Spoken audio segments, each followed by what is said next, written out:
Bonjour, bienvenue au Talk Orange Le Figaro. Aujourd'hui, nous recevons Bruno Gollnisch, député européen du Front National. Bruno Gollnisch, bonjour. Bonjour. Merci d'être avec nous. Merci de votre invitation. Première intervention dans un média français depuis l'élection de Marine Le Pen à la présidence du Front National.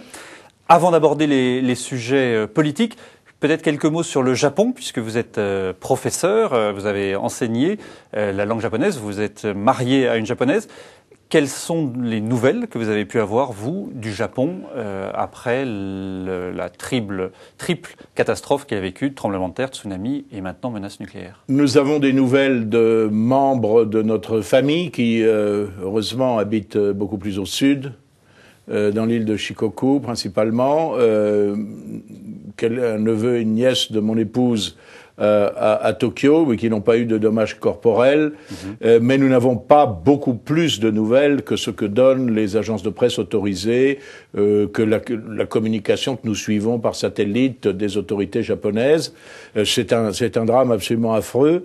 Je voudrais saluer quand même le courage du peuple japonais en général. Alors sur les images, justement, on voit les Japonais, des gens très calmes, peut-être presque philosophes par rapport à la catastrophe. Ça, c'est une des caractéristiques de Je pense ce qu'ils peuple. intériorisent beaucoup leurs émotions, mais c'est un peuple émotif, contrairement à ce que l'on peut croire, mais qui manifeste une très grande dignité et qui a le sentiment de gêner autrui quand il parle de ses malheurs autrement qu'avec le sourire. Mais je pense que à certains moments, je le sais par expérience, l'émotion est trop forte. Et on verra ce qu'il en advient. En tout cas, c'est un peuple qui ne cède pas à la panique, qui est discipliné et qui a un sens d'abnégation très grand. Et je voudrais saluer le courage en particulier des techniciens des centrales nucléaires qui restent alors que on ne sait pas, il y a une menace, il y en a d'ailleurs plusieurs qui ont été blessés et un qui a été tué dans l'explosion de l'un des bâtiments. Justement, sur le nucléaire, en France et en Europe, le débat sur le nucléaire refait surface. La gauche et les Verts réclamant ce débat, avoir un référendum. Quelle est votre position, vous, sur cette question? Je crois qu'il ne faut pas faire un référendum à chaud. Il faut attendre d'avoir tous les éléments. Mais au Front National, avant même les écologistes, d'ailleurs, par une petite brochure en 70, nous avons dit quelle prudence il fallait avoir par rapport au nucléaire et surtout quel renforcement il fallait faire de la protection civile, et notamment des possibilités que les gens ont de se protéger en cas de catastrophe. Je dois dire que j'ai un souvenir très précis, lors de l'affaire de Tchernobyl, d'être intervenu avec Jean-Marie Le Pen à l'Assemblée nationale et de nous être fait répondre de façon narquoise et ironique par Charles Pasqua, disant qu'il n'y avait rien. Au Conseil régional Rhône-Alpes, il nous a fallu 5 ans pratiquement d'intervention incessante avant d'obtenir de la part des autorités la reconnaissance que le nuage de Tchernobyl ne s'était pas arrêté à la frontière. Marine Le Pen était aujourd'hui sur l'île de Lampedusa pour dire notamment aux immigrés que l'Europe ne pouvait pas les accueillir. Elle ne vous a pas emmené sur l'île de Lampedusa? Non, je connais l'île de Lampedusa et j'ai emmené moi-même ce que vos confrères ont oublié, mais je suis allé à Lampedusa en 2007, donc ça n'est pas très vieux, en y emmenant tout notre groupe parlementaire. Donc c'est pas la première fois qu'un membre du Front National... Que je présidais à l'époque. Nous sommes allés, y compris avec Jean-Marie Le Pen, nous sommes allés à l'intérieur du centre de rétention où d'ailleurs un certain nombre de jeunes Africains francophones se trouvaient là et ont été assez stupéfaits de voir Jean-Marie Le Pen et le dialogue s'est engagé entre nous. Nous avons été reçus par la municipalité, par les carabiniers, par le préfet, toutes les autorités, comme il est naturel, toutes les autorités italiennes, et nous sommes même montés à bord d'un navire de la marine italienne. Et nous sommes parvenus à la conclusion que nous ont demandé de faire connaître les gens de Lampedusa, et que nous avons fait connaître à l'époque, dans la mesure où l'on a bien voulu nous écouter, c'est-à-dire très peu, qu'ils ne pouvaient pas faire face à la situation. En réalité, ceux qui arrivent à Lampedusa sont placés dans le centre de rétention et au bout d'un délai approximatif de 3 semaines à 2 mois sont pour 90% relâchés sur le continent italien. Et comme me l'a dit un collègue italien, un collègue parlementaire italien récemment, un très grand nombre passe à pied la frontière française par le seuil de Vintimille. Au niveau de Nice-Vintimille. Oui. Qu'est-ce que vous préconisez comme autre solution, alors, puisque cette solution-là... on a beaucoup critiqué Madame Brunel qui a dit s'il y a des bateaux qui arrivent d'immigrants irréguliers, il faut les renvoyer. Vous êtes d'accord avec cette solution? Peut-être que cette formulation était maladroite, mais je voudrais quand même insister sur le fait que l'on ne nous a pas dit quelle était l'autre alternative. Parce que ceux qui ont critiqué Madame Brunel, est-ce qu'ils signifient par conséquent que quiconque met le pied sur le sol français, serait-ce de façon illégale, illicite, a un droit acquis à y rester définitivement? Chacun sait très bien qu'en dépit de nos lois qui disent le contraire, c'est ce qui se passe dans la réalité. Et je pense qu'il faut que les règles soient très claires et que les migrants d'Afrique du Nord qui sont à 99% des personnes qui cherchent de meilleures conditions de vie économiques sachent que la France ne peut plus les accueillir. Dans un récent entretien au magazine Le Point, Marine Le Pen avait dit que les camps de la mort étaient le summum de la barbarie. C'est une phrase dans laquelle vous vous retrouvez. Je sais pas quel est le summum de la barbarie. On se dispute beaucoup le prix de la barbarie. Et malheureusement, celle qui a eu cours lors de la Deuxième Guerre mondiale n'a pas fait cesser celles qui ont eu cours à notre époque. Mais je réprouve évidemment toutes les atrocités auxquelles se sont livrés les régimes totalitaires, quels qu'ils soient, et ça a toujours été ma position, même si elle a été déformée, même si elle a servi à alimenter une campagne contre moi, campagne dont la Cour de cassation a fait définitivement litière. Mais par cette phrase, on voit bien que Marine Le Pen a cherché à montrer qu'il y avait un changement au sein du Front National, entre, par exemple, ce qu'avait pu déclarer son père, qui disait que les chambres à gaz avaient été un point de détail de l'histoire, et aujourd'hui, elle qui dit que c'est le summum de la barbarie. Oui, c'est possible. Écoutez, vous lui poserez la question, je pense.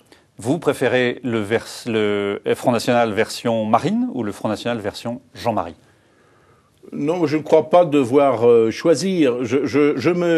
Ma réticence, si vous voulez, sur ces questions, tient à leur caractère passionnel d'une part et à l'instrumentalisation qui en est faite à des fins qui sont tout autres généralement que le souvenir légitime auquel ont droit les victimes. Moi, personnellement, je respecte absolument la mémoire de toutes les victimes. J'ai toujours combattu tous les totalitarismes, quels qu'ils soient. Je n'ai jamais eu à leur égard aucune espèce de sympathie. Mais c'est vrai que je suis hostile aux lois dites mémorielles, qui imposent une lecture univoque de l'histoire et qui ont tendance à se multiplier, ce qui, je crois, comme le disait notamment Annie Kriegel, grande journaliste d'origine juive du Figaro à l'époque, et beaucoup d'autres encore, ces lois ont des effets pervers dans notre société. Plusieurs sondages ont placé Marine Le Pen en tête du premier tour, au moins avec un score supérieur à 20%. On n'est qu'à 14 mois de l'élection présidentielle. Vous pensez que Marine Le Pen peut être présente au second tour de l'élection? Oui, je le crois, oui. Oui. Il n'y a pas de risque d'essoufflement? Il y a toujours des risques dans la vie politique. Ça peut s'essouffler, puis ça peut encore rebondir. Ça, c'est les aléas de la vie politique. Ce sont les aléas de la vie politique. Mais je crois que il se produit quelque chose de très intéressant. Les Français savent depuis longtemps que nous posons les bonnes questions, comme l'a reconnu d'ailleurs Laurent Fabius lui-même. Il n'a pas évidemment reconnu que nous y apportions aussi les bonnes réponses. Des mauvaises réponses. Voilà, bien sûr, sinon il ne lui serait plus resté qu'à prendre sa carte au Front National. Je crois qu'ils sont un nombre croissant à se dire que nous y avons aussi les bonnes réponses. Parce que nous y avons des réponses claires, cohérentes, fermes, parfaitement compatibles avec le droit international, avec les valeurs qui sont les nôtres et qui sont celles d'un grand pays de civilisation chrétienne. Mais nous avons les bonnes réponses. Alors, il nous reste peut-être à les persuader que nous avons aussi les hommes et les femmes capables de les mettre en œuvre. Je dois dire que quand nous nous regardons, nous sommes portés à la modestie. Quand nous nous comparons, il est vrai, beaucoup moins. Ça veut dire, quand vous voyez ce sondage, vous vous dites finalement Marine Le Pen était la bonne candidate? c'était le bon choix pour le Front National? Cette question est tranchée de toute façon. Si j'ai été candidat, je dirais pas contre Marine Le Pen, mais j'ai été candidat alors qu'elle l'était aussi. Par conséquent, nous étions en situation de concurrence. Ce n'était pas par un prurite d'ambition personnelle. C'est parce que je pensais avoir des qualités qu'elle n'avait pas, comme elle pensait avoir des qualités que je n'ai pas, ou que nous pensions les avoir à un degré plus élevé. Cette question a été tranchée. Elle est naturellement la candidate du Front National à l'élection présidentielle, et je crois que nous pouvons engranger des succès considérables. Il nous faut, à mon avis, faire mieux connaître aux Français les personnes qui seraient capables d'exercer les fonctions du gouvernement demain, et je n'ai pas d'inquiétude à ce sujet. C'était une de mes propositions dans la campagne, c'était celle d'un contre-gouvernement ou d'un shadow cabinet, comme diraient les anglo-saxons, et je maintiens aussi qu'il est utile d'essayer de nous réconcilier avec un certain nombre de cadres qui nous ont quittés, dont l'avenir politique est extrêmement modeste en dehors du fond. Je ne fais aucune référence particulière. Et puis d'abord, je ne sais pas si ceux qui sont partis souhaiteraient revenir, mais c'est une position de principe. Je crois qu'il faudrait rassembler toute la famille nationale, l'élargir avant de partir dans cette bataille. Dernière question d'un internaute. Freddy vous demande quel sera votre rôle exact dans la campagne présidentielle de Marine Le Pen.